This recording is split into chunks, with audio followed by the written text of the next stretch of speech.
چبوترے میں بیٹھنے والے صحابہ کرام جو عقیدت رکھا کرتے تھے، آج دکھائیے کہ کسی انسان کے اندر اس جیسی عقیدت و محبت ہے۔ زندگی ایک گرنے والی دیوار کی طرح ہے، اگر کوئی دیوار گر رہی ہو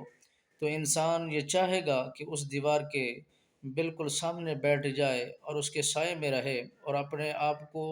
بچانے کی کوشش نہ کرے، بلکہ اپنے آپ کو اس دیوار گرنے والی کے بالکل قریب اور اس کے ساتھ بیٹھ کر وہ اپنے موت کا انتظار کرے۔ تو یہ ایسا کرنا انسان کے لیے کیا اچھا لگے گا؟ تو انسان جو زندگی کو بسر کر رہا ہے، اصحاب صفا کا یہ عقیدہ تھا،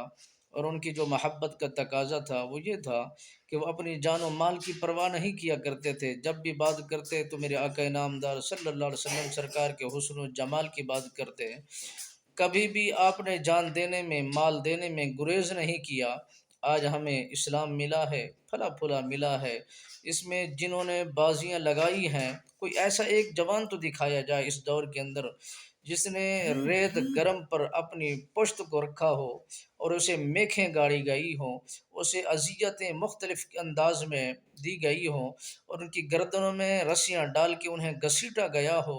یہی مثالیں اور یہی واقعات ان صحابہ کا آتا ہے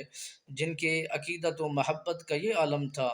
کہ وہ اپنی جان و مال کی پرواہ نہیں کیا کرتے تھے۔ جب انہیں اذیتیں دے دے کر تھک جایا کرتے تھے، بس ایک جھلک میرے آقا انعامدار صلی اللہ علیہ وسلم سرکار کے حسن و جمال کی وہ دیکھ لیتے تو ان کی تمام تھکن ختم ہو جاتی، تمام درد دور ہو جاتے، تمام مرضوں کا علاج ہو جایا کرتا تھا،